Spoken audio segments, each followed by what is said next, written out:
네, 안녕하세요. 이번 시간에는 회로 이론 세 번째 시간으로 캐패시터와 인덕터에 대해서 살펴보도록 하겠습니다. 먼저 캐패시턴스를 보면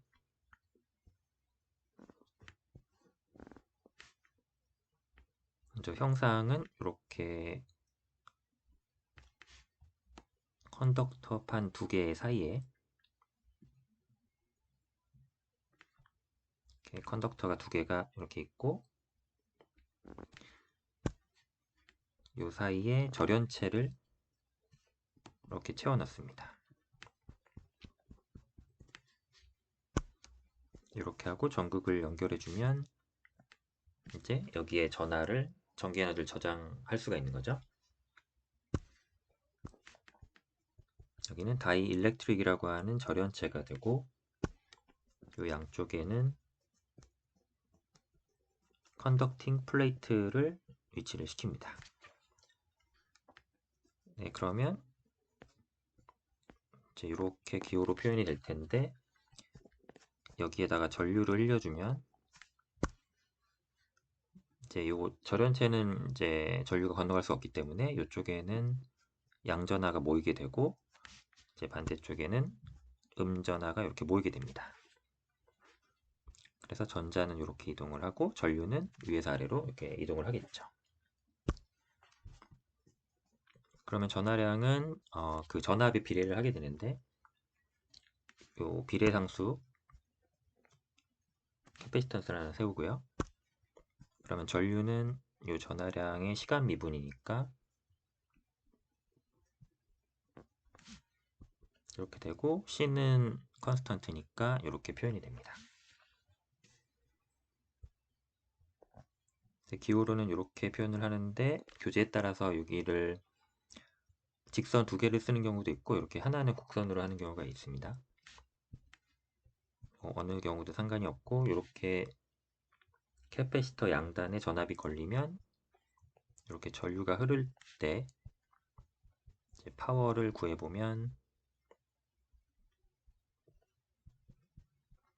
이렇게 구할 수가 있겠죠.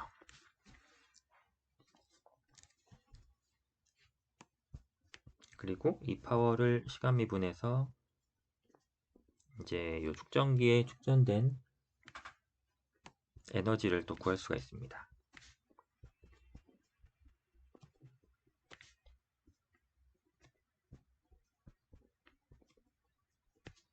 그러면 dt는 소거가 되고 이렇게 dv에 대한 미분이 되니까 0부터 vt까지 이렇게 적분이 되겠죠. 그러면 이렇게 표현이 되고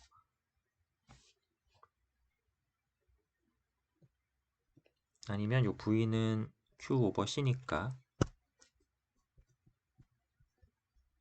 이렇게도 표현이 가능하죠. 네, 그러면 이 캐패시터를 가지고 이제 저항처럼 직렬, 병렬 연결을 해서 사용할 수가 있습니다.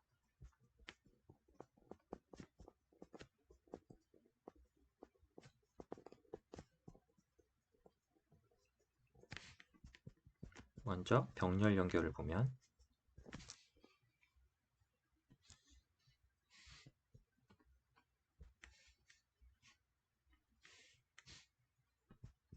이렇게 양단에 전압 V가 걸려 있고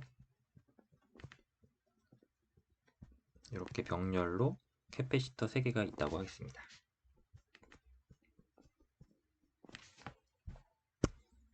그러면 여기 전류가 이렇게 흐를 텐데 이 전류는 이 세 지점에서 분지가 돼서 이렇게 나눠서 흐르게 되겠죠. 그러면 이 컨덕터 도선은 하나로 뭉칠 수가 있으니까 여기를 통째로 노드라고 보면 이 노드에서 키르요프 커런트로 KCL을 적용할 수가 있습니다. 그러면 들어온 전류는 세 갈래로 전류로 이제 나가기 때문에 합이 같고요. 그러면 앞에서 구했던 대로 이렇게 대입을 해줄 수가 있는 거죠. 항을 묶어보면 이렇게 묶여서 병렬 연결의 등가 캐패시턴스는 이 세 개의 병렬 캐패시턴스를 다 더해주는 값이 됩니다. 저항하고는 반대죠. 저항은 병렬일 때는 직렬일 때 더했는데 캐패시턴스는 병렬일 때 이렇게 더해주는 식으로 계산이 됩니다.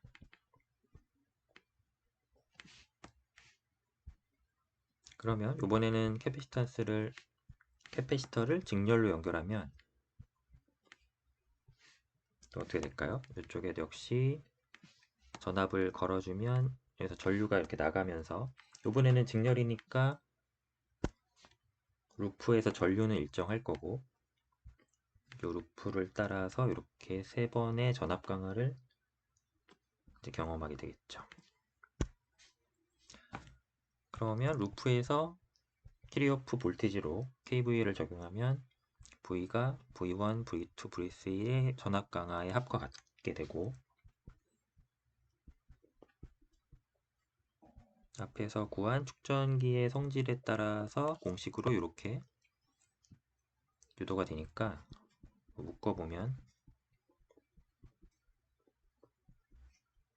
이렇게 되겠죠. 그럼 이 자리가 C 이퀴벌런트 분의 1의 자리가 됩니다. 그래서 시리즈의 축전기는 이렇게 마치 저항의 병렬처럼 계산을 해주면 되겠죠.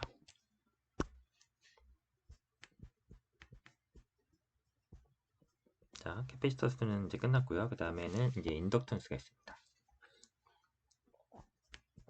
인덕턴스는 이러한 철심에다가 이렇게 코일을 감았다고 생각하시면 되는데 축전기는 캐패시터는 우리가 여기다 전기 에너지를 이제 충전하는 엘리먼트가 되고요. 인덕턴스는 이제 이 자기장에다 에너지를 저장할 수가 있는 겁니다. 그래서 이렇게 기호로 표현이 되고 인덕턴스 L을 가지고 여기 전류가 이제 전압이 걸리고 전류가 이렇게 흐르게 되겠죠. 그러면 여기서 밝혀진 성질은 요 전류의 미분텀에다가 인덕턴스 곱하면 전압이 되더라. 그러면 파워는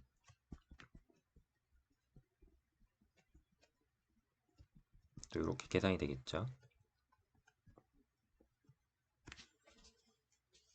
자, 그러면 에너지는 요 자기장에 충전된 에너지는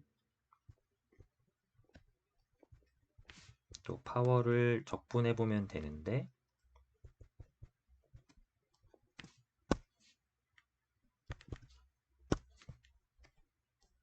요 dt가 소거되니까 di로 적분이 되고 적분 구간은 0부터 it까지 그래서 2분의 1 it의 제곱이 됩니다.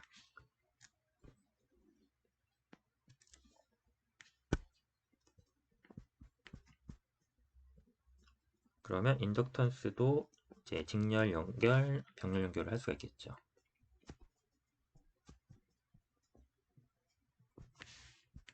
먼저 병렬 연결을 보겠습니다.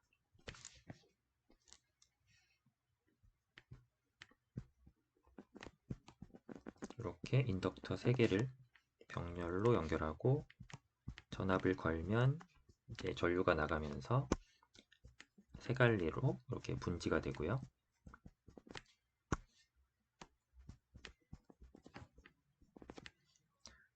아까 했던 것처럼 여기 도선을 뭉쳐서 노드로 잡고 이 노드에서 KCL을 적용을 해주면 들어온 전류가 나가는 전류의 합과 같아지고 양변을 시간 미분해주면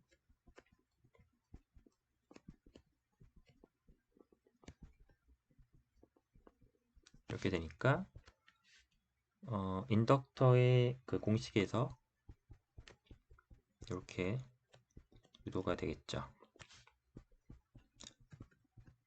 항을 묶어주면 이 자리가 1/L 이퀴벌런트 자리가 됩니다.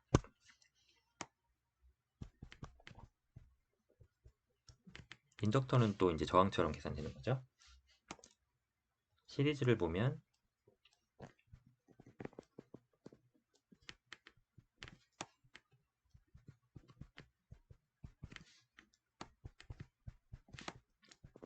이렇게 인덕터 3개가 직렬로 가면서 전류가 흐르면서 전압 강화를 3번 경험을 하고 다시 루프로 돌아오죠. 그러면 KVL을 쓰면 전압 강화의 합이 원래 소스의 전압이랑 같아지고